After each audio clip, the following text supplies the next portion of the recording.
సామాన్యులందరికీ ఈనాటి సమస్య ఇచ్చేస్తున్నారు. తెలుగు సార్ పోలవరం తప్పనిసరిగా ఉందండి. ఒక తెలుగుదేశం ప్రభుత్వం మనస్ఫూర్తిగా కోరుకుంటే అలాంటి శక్తిని 67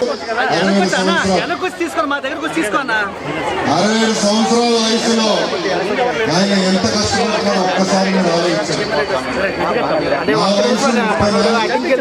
అయినా ఆయన ఒకటే కోరుతాం జరిగింది. ముఖ్యమంత్రి గారు నాకు పల్లెటూరికి సేవ చేయాలని చాలా కోరుకుంది. నాకు పెద్దలు చెప్పారు, పల్లెటూరికి సేవ చేస్తే పరమాత్ముడికి సేవ చేస్తే కానీ పదే పదే చెప్పారు. అందుకే పల్లెలకి పల్లెటూరులకి సేవ చేసే శాఖ ఉంటే నాకు ఇవ్వండి పదే పదే ముఖ్యమంత్రి గారు నేను కోరుతున్నాను. ఈరోజు ఎవరు ఉండగా నాకు పంచాయత్ రాజ్ గ్రామీణ అభివృద్ధి శాఖ అందిస్తాం జరిగింది. చంద్రబాబు నాయుడు గారు ముఖ్యమంత్రి అయిన సంవత్సరం 2014. మీ అందరికీ తెలుసు 2014లో మన రాష్ట్రం ఎలాంటి పరిస్థితుల్లో విభజన జరిగిందో మీ అందరికీ తెలుసు. ఉపాధి ఉన్న హైదరాబాద్ తెలంగాణ రాష్ట్రంలో ఉంది, కానీ అప్పులేమో ఆంధ్ర రాష్ట్రం వస్తుంది.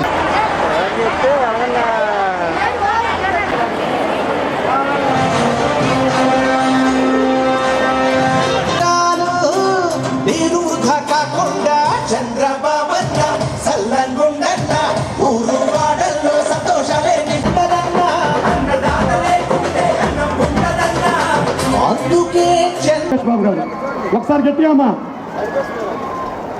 వారికి ఆహ్వానం తెలియజేస్తున్నాం. దేశంలో అత్యున్నత స్థానంలో ఉన్నందుకు నేను పంచాయత్ రాజ్ గ్రామీణ అభివృద్ధి మంత్రిగా పాయక్రాపేటకు వచ్చినప్పుడు ఇంత ఘన స్వాగతం పలికిన పాయక్రాపేట వాసులందరికీ నా హృదయపూర్వక నమస్కారాలు. అదేవిధంగా వేదిక మీద ఉన్న పెద్దలందరికీ పేరు పేరున నా హృదయపూర్వక నమస్కారాలు. 2014లో ఎలాంటి పరిస్థితుల్లో మన రాష్ట్రం ఏర్పడిందో మీ అందరికీ తెలుసు. కట్టుబట్టలతో మన బయటికి గంటేస్తాం జరిగింది. ఒకటి కాదు, రెండు కాదు, 16,000 కోట్ల లోటు బడ్జెట్తో మన రాష్ట్రం ఏర్పాటు చేసుకోవడం జరిగింది.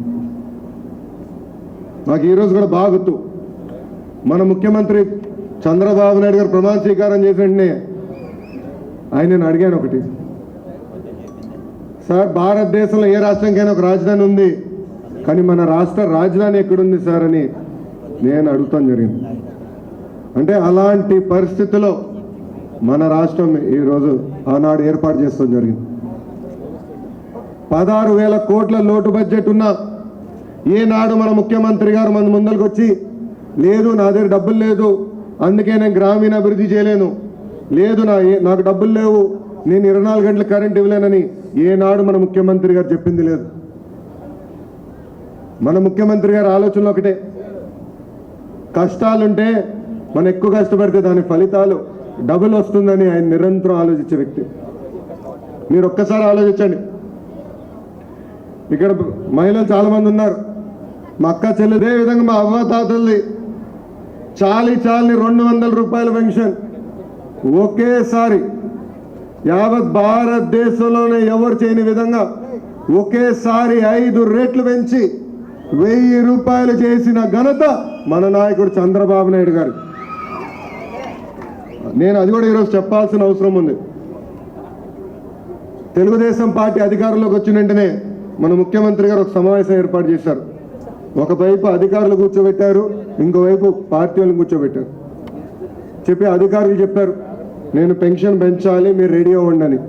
అప్పుడు అధికారులు అన్నారు, సార్ 1000 రూపాయలు అంటే సంవత్సరానికి దాదాపు 4000 కోట్లు ఖర్చు అవుతుంది, మన దగ్గర డబ్బులు లేవు, ఎట్లా చేద్దాము, ఒక 500 పెంచండి అన్నారు. అప్పుడు ముఖ్యమంత్రి గారు చెప్పారు, ఇప్పుడు కూడా నేను మర్చిపోలేను, నేను పాదయాత్ర చేస్తుంటే ఒక గ్రామంలో నడుస్తుంటే అక్కడ ఒక అవ్వ అట్లా పడుకోముందని ఒకేసారి 1000 రూపాయలు పెంచడం జరిగింది. ఇంకో పక్కన ఒక్కసారి మీరు చూడండి, 25,000 కోట్ల రైతు రుణమాఫీ చేసిన ఘనత కూడా తెలుగుదేశం పార్టీ. యావత్ భారతదేశంలోనే ఏ రాష్ట్రం చేయలేదు, కానీ ఒక తెలుగుదేశం ప్రభుత్వం ఆంధ్ర రాష్ట్రంలో ఒకే ఒక సంతకంతో 25,000 కోట్ల రైతులు తీసిన రుణాలు మాఫీ చేసిన ఘనత కూడా తెలుగుదేశం పార్టీది. ఇంకో పక్కన ఇక్కడ చాలామంది డ్వాక్రా మహిళలు ఉన్నారు, 6,000 రూపాయలు మీ బ్యాంక్ అకౌంట్ వచ్చిన వాళ్ళందరూ చేతులు పైకెట్టండి. చూడండి, చంద్రబాబు నాయుడు గారు చేసిందే ఇది. ఎంత ఆర్థిక ఇబ్బందులున్నా 2 ఫేజుల్లో 6,000 రూపాయలు ఇస్తాం జరిగింది. 3వ దశలో కూడా ఆ 4,000 రూపాయలు కూడా ఇచ్చే బాధ్యత తెలుగుదేశం పార్టీ తీసుకుంటుంది. అంటే ఎన్ని ఇబ్బందులున్నా ఒక పద్ధతి ప్రకారం ఈరోజు మనం ముందరికి వెళ్తున్నాం. మనలో ఐక్యత పెరగాలి, మన గ్రామాలను అభివృద్ధి చేసుకోవాలి. యావత్ భారతదేశంలోనే ఏ రాష్ట్రం చేయని విధంగా మనం అభివృద్ధి చేసుకోవాల్సిన అవసరం ఉంది. ఈ బాధ్యత కూడా సర్పంచ్ చేతుల్లోనే ఉన్నాయి. నేను మేడం గారు కారులో వస్తుంటే నేను నవ్వుకుంటా మాట్లాడుతూ ఉన్నాను, మేడం గారి కన్నా నాకన్నా ఎంపీ గారి కన్నా ఎక్కువ డబ్బులు ఇప్పుడు ఎవరి దగ్గర ఉన్నాయి? సర్పంచ్ గారి దగ్గర ఉన్నాయి. 50-50 అంటారా, 30% 70% అంటారా, 90-10 అంటారా, కన్వర్జెన్స్ రూపంలో డబ్బులంతా మీకే ఇస్తున్నారు ముఖ్యమంత్రి గారు. దయచేసి మీలో కూడా ఉత్సాహం పెరగాలి, స్పీడ్ పెరిగి పోటీగా ఒక గ్రామం ఇంకో గ్రామం చూసుకుని గ్రామ అభివృద్ధి చేయాల్సిన బాధ్యత ఇక్కడున్న అందరు సర్పంచ్ నేను ఉందని ఈ సభాముఖంగా మీకు తెలుపుతున్నా. చివరిగా ఇక్కడున్న సర్పంచ్లు అవ్వచ్చు, ప్రజాప్రతినిధులు అవ్వచ్చు, తెలుగుదేశం ఈ అబ్బాయి సార్ ఇతనికి 5 లక్షలు వచ్చింది సార్, ఇతనికి 5 లక్షలు ఇచ్చారు.